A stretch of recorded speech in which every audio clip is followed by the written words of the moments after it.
Most people think time is like a river that flows swift and sure in one direction. But I have seen the face of time, and I can tell you they are wrong. Time is an ocean in a storm. You may wonder who I am or why I say this. Sit down and I will tell you a tale like none you have ever heard. Hello. I know this might have sounded a bit cheesy, but I couldn't find a better quote to start off this video, as this quote begins the sands of time and ends Two Thrones. Are you also a big fan of the good old Prince of Persia games, just like this nostalgic waka? If you are, then rejoice, cause you are at the right place at the right time. See what I did there?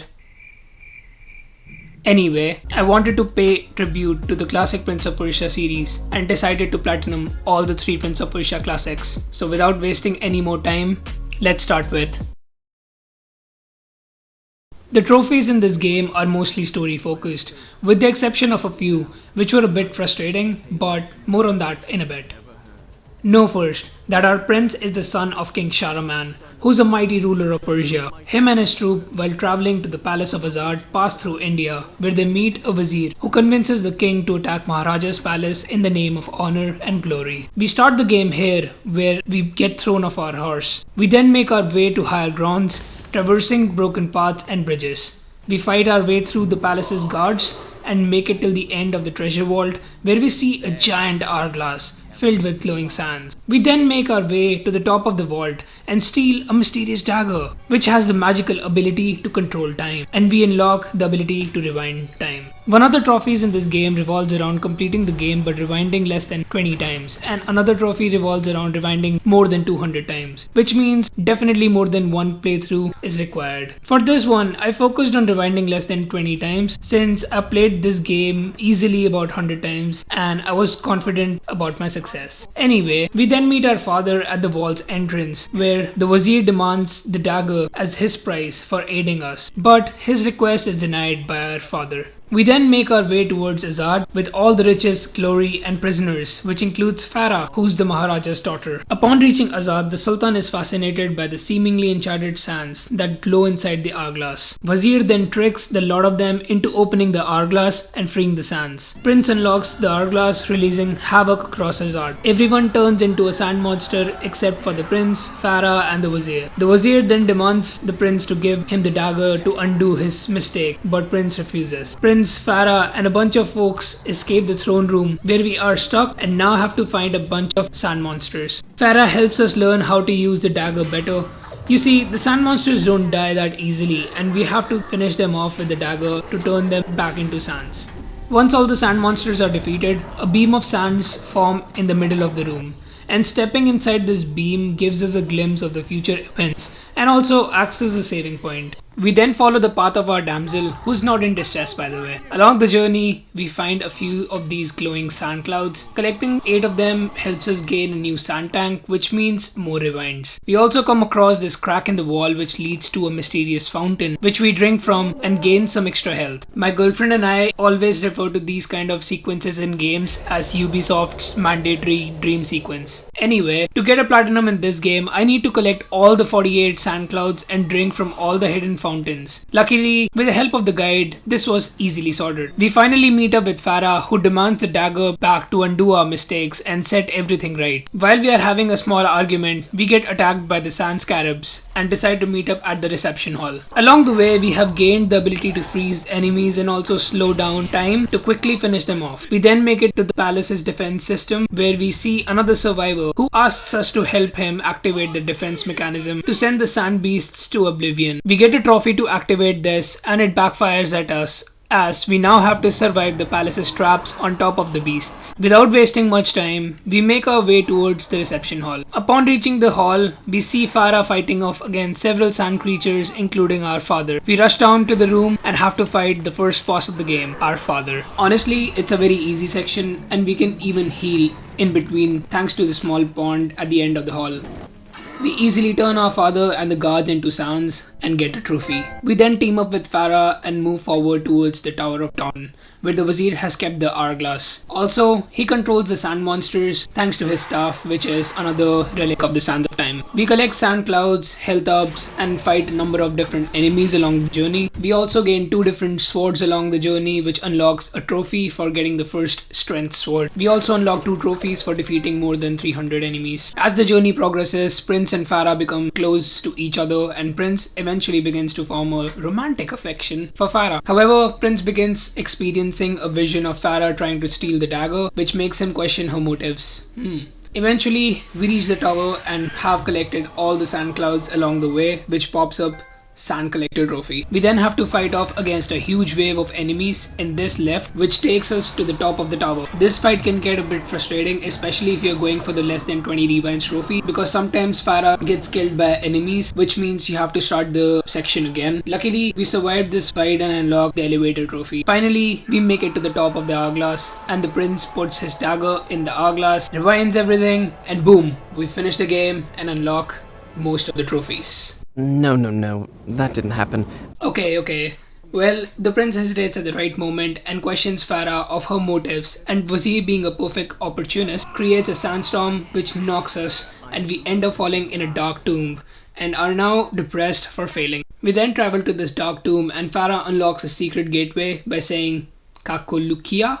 We then follow her into this dreamy stairway, which leads to this hall with different doorways, and have to find her by listening to the sound of water. Prince finally finds Farah, and then they make some love. Well, turns out this was a big dream sequence, and she runs out with her sword and dagger, but was kind enough to leave her amulet so that we may survive. Without any sand abilities, we come across a room which has a mysterious sword protected by a magical barrier. Solving the light puzzle gets us a new sword which literally one-shots every enemy in the game and helps us gain another trophy. We see Farah making her way back to the hourglass, and we naturally follow her. Along the way, we drink from the final dreamy fountain, which unlocks the secrets of Agrabah. We finally reach the top again and see Farah getting crushed by the sand monsters. We try to save her from falling, but she sees the hesitation in our eyes and lets go. And rest in peace, Farah. Prince gains his dagger back and sobs over his loss. He then finally threatens the Wazir and performs a grand rewind by sealing the sands in the hourglass again. We are then brought back to the start of the game, where the prince is narrating the whole story to Farah and warning her about Wazir's betrayal. We are then confronted by Wazir again, who challenges us to a duel.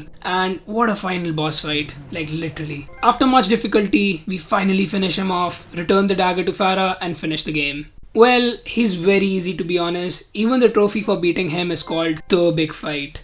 This was me trying to do some sarcasm, in case that was not clear. Anyway, this marks the end of Sands of Time as I unlock Prince of Sand and Grandmaster. Now I just have to play the game another time to unlock 2 remaining trophies, which are Sands of Time for playing the game for 10 hours and Master of Time for rewinding 200 times. Completing this got me the series' first platinum. Approximately 7 to 8 years have passed since the events of the Sands of Time, and the prince is getting chased by a mystical beast known as Dahaka, who's the guardian of time and wants to claim Prince's life for changing the timeline. This game and Two Thrones have some of the worst trophies, which require us to play and finish the game at least 3 times and all the different difficulty, and we just can't play the game on hard to unlock the other 2. Also, there's a trophy which requires us to complete the game without dying once. I decided to go for the hard mode since I've played this game like 100 times and know my way through. Prince hears of an island where the Sands of Time were created, and he decides to set sail towards it to stop the creation of the sands, which would get Dahaka off his back, as no Sands of Time means no timeline change. During his journey, he gets attacked by a pack of sand raiders led by Shadi, who works for the Empress of Time and who try to stop us from reaching the island. We then fight off against her but fail and get kicked off the ship. Luckily, we manage to land up on the shore of the Island of Time, but without our ship and swords. We then traverse through to find the Fortress of Time and meet Shadi again. However, this time we offer her a sword. We then fight off against a few raiders and gain the Spider Sword, which sucks, but something is better than nothing, I guess. Anyway, we make our way towards the fortress and come across the Crowman enemy who looks just awesome, but I always kept him because it's kind of useless to fight him anyway. At that point, I made a wrong jump and got killed, which shattered my hope of beating the game on hard without dying. Anyway, we find Shadi again, who disappears into this sand portal, and we decide to follow her, which leads to us getting kicked in the face. We now are in the past and we finally get the ability to rewind again, thanks to our amulet being activated again by the portal. Warrior Within has such a dark tone compared to its predecessor, with heavy metal music, dark gothic like enemy designs, and gore elements. This game has one of the best melee combat in the series and is so fun to play. Like the whole world is like a weapon which can be used to kill enemies. You can throw off enemies from places or at each other, choke them, steal their weapon, use it to perform a dual sword combo, or throw it at them to decapitate them. We can even use the environmental hazards like spikes to kill the enemies. Honestly, this game was so ahead of its time. Such a shame that it's not getting a remake that it deserves. Okay, enough of fanboying. Let's focus more on the story and the trophies. We follow Shadi through the halls and find her fighting off against this lady wearing an unnecessarily revealing red outfit. You know, my girlfriend made me say that. Anyway, we decide to hit two birds with one stone, kill Shadi and save the kind red lady. Fighting Shadi was a piece of cake as her moves are the same as they were in the first fight, and we just have to avoid this one kick that she does sometimes. We beat Shadi and save the lady, who gets separated from us as the hall starts falling apart. Warrior Within has its own set of health upgrades, or should I say dream sequences, to gain extra health. However, these are a bit more fun as we need to navigate across this area full of traps to gain health. We get our first health upgrade and travel back to the present to find our way back through the broken hallway. We gain the ability to slow down time and come face to face against Dahaka, which is another fun sequence in this game, during which we need to run away from him as the area collapses. Whenever we see Dahaka, there's this monochromatic filter on the screen which kind of elevates that sense of fear. We survive our first encounter against Dahaka and end up at the entrance again. We then meet with this strange sand creature which throws an axe at us, but we dodge it and flick him off. Moving forward, we meet the kind red lady again, who shows us the Empress's room, which is sealed, and the only way to open it is by activating two towers. She also gives us a new sword to help us activate the bridge to reach the towers. I decided to start with the water gardens as it's an easier option to go with. We come across a whole new set of enemies, gain new abilities, and of course have a cool Dahaka sequence before we finally unlock this tower. We then meet up with this nice red lady again, who gives us a new sword that looks freaking awesome, and we finally catch her name, which is Kylina, by the way. We make our way to the second tower but are stopped by this big gorilla like sand monster who's relatively easy to fight. This section again introduces a whole new set of powers, enemies, weapons, and Dahaka chase. After completing this area, the gate to the throne room finally opens. Rushing towards the room, we get stopped by Dahaka on one side, who has finally found his way into the past, and the cool looking sand beast on the other side, who's blocking the path behind us. Prince rolls and dodges, Dahaka's tentacles grab the sand dude, and Dahaka makes an escape. We meet up with Kylina again before having an audience with the Empress, during which Prince Loki proposes to Kylina. Upon entering the throne room, we find out that the Empress is none other than Kylina, and she wants to kill us as she has seen the timeline. A timeline that requires either the prince or the Empress to kill one another. I still remember how difficult I found this boss to be as a kid. She's way faster and deadlier than Shadi, and can also summon red crow guys, who again look super cool. I love the dark, serious tone this game went for. The color, the aesthetics. Mwah. I used the Ravages of Time ability to freeze them crow guys and finish them off in a sec, which got me the trophy Time Weaver for using all the sand powers at least once. We kill Kylina with a final running sword clash that also breaks our sword, and technically this should be the end of the game. But No, that didn't happen either. Let me begin again. well, we try to find another way out of the island when suddenly Dahaka appears out of nowhere and chases us. We make an escape into a nearby tomb and are confused as to what just happened. Prince puts two and two together and figures out that the sands were still created when Kylina died in her own time. He starts to lose hope when he reads the story of Mask of Wraith, an ancient time mask which the Maharaja used in the past to obtain the sands of time. He figures out that maybe, just maybe, if he kills Kylina in his time, which is the present, maybe it'll all work out as he hoped. Now we have a new mission, which is to locate the Mask of Wraith, travel back in time, and kill Kylina in the present timeline.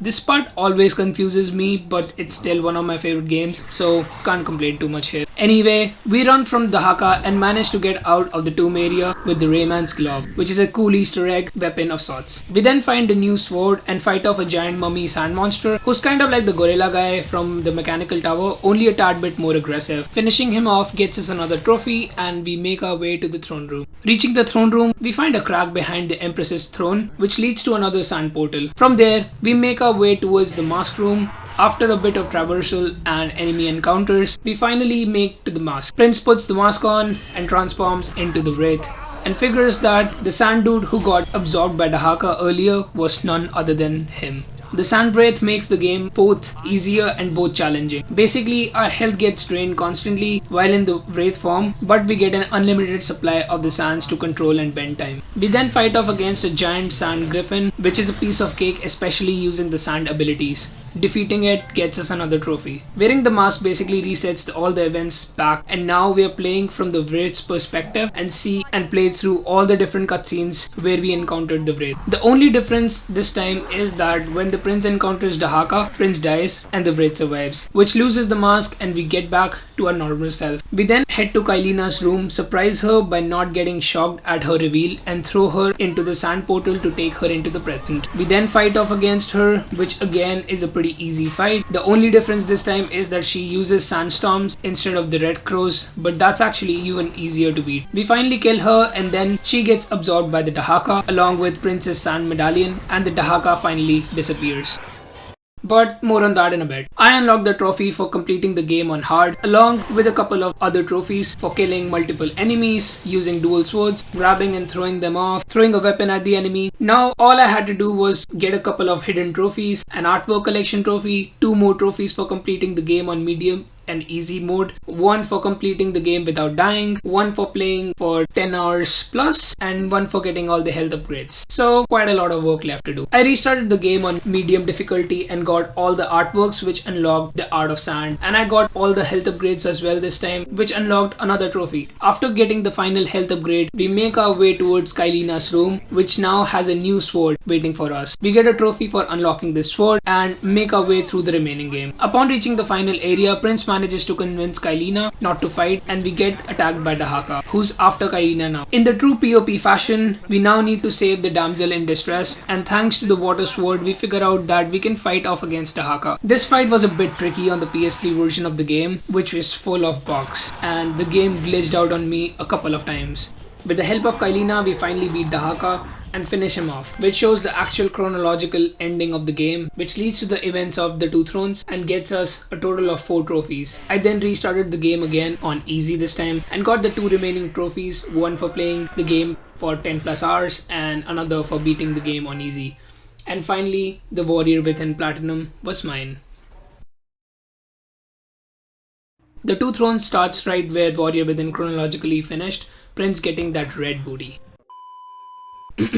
So the Prince and Kailina are traveling back to Babylon. One cool small touch I found with Prince of Persia trophies was that the trophy we unlocked for Warrior Within's secret ending is a snip from the 2 thrones start where the prince throws away the time amulet. Anyway, we get to Babylon, which is under attack by the massed army of the Scythians who shoot down our ship, and we find ourselves floating on the shore while Kailina gets captured. We get back on our feet and start following Kailina's trail. Along the way, we find a small knife which will surely come in handy now since we are introduced to a new game mechanic in the form of speed kills, which is basically like a button prompt based stealth takedown. Killing countless enemies, we make our way through the destroyed city and to the main palace. We find the whereabouts of Kailina and charge recklessly like a fool, only to get captured by our enemy. We find out the identity of the enemy, which is none other than the Wazir from Sands of Time, since the Sands of Time never happened now in this timeline. Wazir, who now has the dagger, stabs Kailina, who acts like an hourglass and turns everyone into sand monsters and himself into a sand crab like thing. Prince gets affected by this as well, and our arm is now glowing with sands. Honestly, there's so many plot holes in this story, like why didn't Kailina fucking foresee this? Why didn't she use her rewind or slow time ability to escape? Why is she not wearing her fucking red outfit?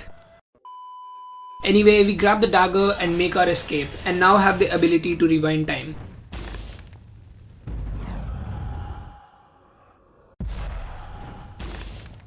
As we are navigating through the ruined palace, our arm starts to shake and we fall in a pit, only to find ourselves unconscious in the sewer. A mysterious voice wakes us up, who's now our new best pal. The voice is of the Dark Prince, an alternate ego which has taken control of the sands of time and is a part of us now. As we make an escape through the sewers, we transform into dark form and now have access to the chain attached to our arm. The Dark Prince is way more stronger in attack, but his health constantly drains and needs sands to survive. Touching the water transforms us back to normal and we proceed further outwards. We see the new Wazir and various sand portals across the city, which are like warping checkpoints for the guards. Shutting down the portal gets us a new sand tank. One of the trophies requires us to seal all the portals, so we have to keep an eye for every portal as some of them can be skipped.